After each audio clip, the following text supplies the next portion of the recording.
今日は、見た目はどう見ても貧乏そうなのに、実は銀行口座に億の現金を隠し持っている。そんな隠れ富裕層の衝撃的な真実についてお話しします。ようこそ、お金と自由の航路へ。船長です。あなたの周りにこんな人はいませんか？いつも同じような着古した服を着ていて、愛車は10年落ちの塗装が剥げかけた軽自動車。ランチは愛妻弁当かスーパーの見切り品で済ませている。失礼ながら周りからは、あの人生活が苦しいのかな、会社の窓際族でお小遣いがないのかな、なんて同情交じりに噂されているような人です。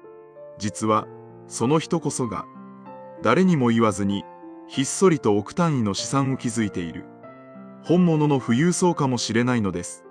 逆にいつもピカピカの新車の高級車に乗り、ハイブランドの腕時計をつけ、昨日は銀座で高い寿司を食ってさ、景気よく話しているあの羽振りのいい人。実はその人が多額の住宅ローンや教育費に追われ、カードのリボ払いで首が回らなくなっている老後破産予備軍だった。そんな残酷な逆転現象が私たちの日常では頻繁に起きているのです。なぜこんなことが起きるのでしょうか。答えは非常にシンプルですが、多くの人が気づいていない真実です。それはお金持ちに見えることと、本当にお金持ちであることは全く別の能力だからです。むしろお金持ちに見られたいという承認欲求こそが、あなたの資産を食いつぶし自由を奪っていく最大の敵だとしたらどうでしょうか。今日は本物の富裕層が絶対にやらない3つの見栄について徹底的に解説していきます。これを知ることで、あなたは周りの目という実体のない呪縛から解放され、驚くべきスピードで手元の資産が増え始めるはずです。前提として結論は人によって変わります。今日は初心者がつまずきやすいポイントに絞って話します。もしあなたが今見栄を張る毎日に疲れてしまった、一生懸命働いているのになぜか老後のお金がたまらないと感じているなら、この動画はあなたの人生と資産を守るための最強の盾となるはずです。ぜひ最後までじっくりとお付き合いください。さて、本題に入る前に一つだけ残酷なデータを共有させてください。世界的なベストセラー、隣の億万長者という本をご存知でしょうか。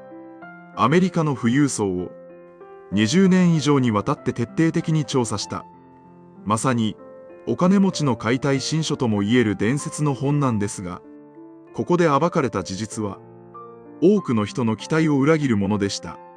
私たちは億万長者と聞くと、ビラリーヒルズのような高級住宅街に住み、プール付きの豪邸で毎晩パーティーを開き、ガレージにはフェラーリやポルシェが並んでいる、そんな派手な生活をイメージしますよね。しかし実際の億万長者の大半はマンハッタンの高級マンションではなく、ごく普通の住宅街に住み、中古の国産車に乗り、近所のスーパーで特売品を買っていたんです。彼らは見た目では全くわかりません。すれ違っても誰も彼らが億万長者だとは気づかないでしょう。あなたの隣に住んでいるあの地味で無口な50代のおじさんが、実はあなたよりはるかにお金持ちかもしれないのです。なぜこんな現象が起きるのでしょうか。それは資産と所得の違いを彼らが熟知しているからです。お金持ちに見せるためには、高収入であることを見せつけるために消費をし続けなければなりません。高い車、高い服、高い家、これらはすべてお金を自分のポケットから外に出す行為です。一方で本当のお金持ちになるには、稼いだお金を消費せず手元に残して運用し、資産を積み上げなければなりません。つまりお金持ちに見える生活を続ければ続けるほど手元の資産は減っていくというシーソーのような関係になっているのです。特に私たち50代は危険な世代です。役職定年や再雇用で年収は下がっていくのに、現役時代のプライドや管理職としての見栄が邪魔をして、生活レベルを落とせない人があまりにも多い。その結果、見栄という名の大きな穴から、大切な老後資金がドバドバと流出してしまうのです。では、ここからは具体的に、本物の富裕層が絶対にやらない。そして私たちが今すぐやめるべき、3つの見栄について、詳しく見ていきましょう。1つ目の見栄は、所有への見栄です。具体的には、家と車に対する執着です。50代の方と話していると、よくこんな声を聞きます。退職金が入ったら、ずっと欲しかった高級セダンを買うのが夢なんだ。定年後は、田舎に大きな一軒家を建てて、のんびり暮らしたい。その気持ち、痛いほどわかります。何十年も家族のために、歯を食いしばって働いてきたんですから。最後くらい、自分への大きなご褒美が欲しいですよね。立派な車に乗って、同級生や近所の人に成功したなと思われたい。その欲求は人間として自然なものです。でも、想像してみてください。ここからが多くの人が陥る後悔の始まりです。見栄を張って、500万円の新車の高級セダンを買ったとします。納車の日、ピカピカの車体を見て、あなたは誇らしい気持ちになるでしょう。近所の人も、すごいですねと言ってくれるかもしれません。しかし、その高揚感は一瞬です。翌月から現実は容赦なく襲いかかってきます。毎月給料から天引きされる高額なローン。リッター数キロしか走らない燃費の悪さに、ガソリンスタンドに行くたびにため息が出る。毎年5月に届く高額な自動車税の通知にイラッとする。そして車検のたびに10万、20万というお金が飛んでいく。何より恐ろしいのは、値下がりの絶望感です。3年後、乗り換えようとして査定に出したとき、担当者は無情にもこう言います。お客様、このお車ですと、下取り価格は200万円ですね。と耳を疑います。500万円で買ったものが、たった3年で半分以下の価値になっている。300万円という大金が、ただ空気の中に消えてしまった瞬間です。その時、あなたは気づくはずです。俺は、近所に自慢するためだけに、300万円を捨てたのか。このお金があれば、老後の不安がどれだけ解消できただろうか。これが、見栄による所有の正体です。それは資産ではなく、あなたの未来を食いつぶす、負債でしかないんです。一方、隠れ富裕層たちはどう考えるでしょうか。移動手段なら、50万円の中古のコンパクトカーで十分だ。なんなら軽自動車の方が、税金も安いし小回りも利くし、合理的だ、と考えます。ここで浮いた差額の450万円を、もし S&P500 などのインデックスファンドに入れ、年利 5% で20年間運用したとしたら、どうなると思いますか。なんと、約1200万円にも膨れ上がります。500万円の高級車を買って、維持費に苦しみながら、20年後に価値がほぼゼロになる人生と、50万円の中古車を選んで、20年後に1200万円の資産を手にする人生。この差は、あまりにも大きくないでしょうか。実際に、私の知人で資産3億円を持つ、元サラリーマンの投資家さんは、10年以上前の、ボロボロの軽バンに乗っています。なんでそんなにいい車に乗らないんですかと聞いたら、彼はニカッと笑ってこう言いました。この車、荷物もたくさん積めるし、どこにでも気兼ねなく止められる。何より、誰も敵対視してこないから気楽なんだよ。見栄を張るためのコストほど、人生で無駄なものはないからね。この言葉に真理が詰まっています。彼らは、他人が自分をどう見るかよりも、自分がどう快適か、自分の資産がどう増えるかを、徹底して最優先にしているんです。もしあなたが今、近所の目があるから、いい車に乗らなきゃ、部下の手前、恥ずかしい車には乗れない、と思っているなら、それは危険信号です。その見栄は、あなたの老後の自由時間を確実に食いつぶしています。続いて、本物の富裕層が絶対にしない見栄。2つ目は、人間関係への見栄です。これは、無駄な交際費や人へのおごり、そしてマウンティング合戦への参加です。50代になると、どうしても、後輩にはおごらなきゃいけない。誘われたら断るのが悪い。同窓会で成功している自分を見せたい。という感情が湧いてきます。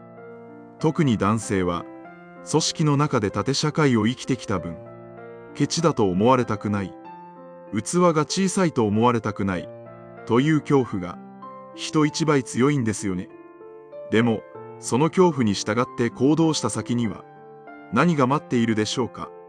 これもまた、悲しい現実が待っています。部長、さすがですね。ごちそうさまです。とおだてられて、気分よく支払いをする。しかし、家に帰るタクシーの中で、ふと財布の中身を見て、虚しさに襲われる。俺は今日、あいつらに3万円も使って、何を得たんだろう。あいつらは本当に俺を尊敬しているのか、ただの財布だと思っているんじゃないか。そして恐ろしいことに、あなたが退職して、肩書きとお金がなくなった瞬間、彼らからの連絡はパタリと途絶えます。あの人はもうおごってくれないから、潮が引くように去っていくのです。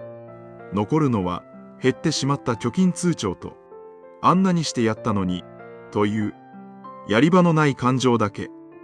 これが、お金でつながった人間関係の末路です。隠れ富裕層たちは、ここでも非常にドライです。彼らは、自分にとって価値のない時間には、1円たりとも払いたくない、と考えています。誤解しないでくださいね。彼らは決してお金を使わないケチなわけではありません。本当に大切な友人との食事、家族との旅行、自分の学びになる出会いには、驚くほど惜しみなく、ポンとお金を使います。ただ、見栄を張るためだけの、中身のない飲み会や、会社の愚痴を言い合うだけの、生産性のない同期会、マウントを取り合うだけの、疲れる同窓会には、一切お金を使わないんです。彼らは、孤独力が非常に高いのが特徴です。群れの中で、自分を大きく見せる必要がないんです。なぜなら、彼らには資産という、最強の心の拠り所があるからです。自分には十分な資産がある。いつでも会社を辞めて生きていける。という圧倒的な事実が、精神的な余裕を生んでいるんです。逆に、中途半端な子が根持ちほど、他人に無理してご馳走したがります。店員に横柄な態度をとったり、ブランド品を見せびらかしたりして、俺はすごいんだぞ。懸命に確認作業をしてしまう。これは心理学的に見れば、自信のなさの裏返しです。自分の中身や生き方に自信がないから、外側の装飾や他人からの評価で、自分を武装するしかないんです。もしあなたが気乗りしない飲み会に付き合いだからと言って参加し、二次会まで行ってタクシーで帰って1万円を使ってしまったとしたら、その1万円はあなたの老後の自由時間を確実に1日分捨てたのと同じです。嫌われる勇気ならぬ、断る勇気、そして見栄を張らない勇気。これこそが50代からの資産形成には絶対に不可欠なスキルです。そして最後、本物の富裕層が絶対にしない見栄。3つ目は外見への見栄です。これは服装や時計、バッグなどの持ち物ですね。スティーブ・ジョブズが毎日同じ黒のタートルネックとデニムを履いていたのはあまりにも有名な話ですが、現代の隠れ富裕層たちも驚くほどファッションにお金をかけません。ユニクロ、ワークマン、無印良品。彼らはこれで十分すぎると思っています。なぜなら彼らは服のブランドで自分の価値が決まるとはみじんも思っていないからです。むしろ機能性や着心地、手入れの楽さを重視します。洗濯機でガシガシ洗えて、アイロンもいらない。軽くて暖かい。そういう合理的な服を好みます。ある億万長者はこう言っていました。高い服を着ていくと、店員が寄ってきて高い商品を売りつけようとするだろう。でも、ユニクロを着ていくと、本当に必要なものだけを自分のペースで選べる。それに、安い服を着ていても、相手が誠実に対応してくれるかどうかで、その人の本質が見抜けるんだよ。なんと、あえて地味な格好をすることで、相手の人間性までテストしているというのです。この余裕、この発想こそが、彼らが富裕層であるゆえんです。想像してみてください。全身高級ブランドで固めているけれど、毎月のカード支払いに追われ、常に眉間にシワを寄せて、イライラしている人と、全身ユニクロだけど、口座には1億円あって、老後の不安などみじんもなく、いつもニコニコと穏やかな人、どっちが人間として魅力的でしょうか。どっちが本当の意味で豊かな人生でしょうか。もちろん、ファッションが好きで、それが趣味ならいいんです。それは浪費として、人生を豊かにするために楽しめばいい。問題なのは、舐められたくない、すごいと思われたい、という、他人軸でお金を使ってしまうことです。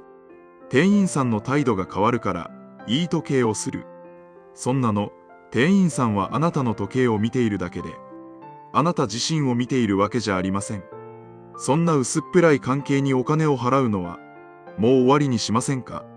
50代になったら、もう重たい鎧を脱ぎませんか。等身大の自分で、清潔感さえあれば、ユニクロでも十分にかっこいいんです。むしろ、飾らない余裕こそが、大人の本当の品格だと、私は思います。さて、ここまで、隠れ富裕層が絶対にしない3つの見栄について、かなり厳しめにお話ししてきましたが、いかがでしたでしょうか。耳が痛い話もあったかもしれません。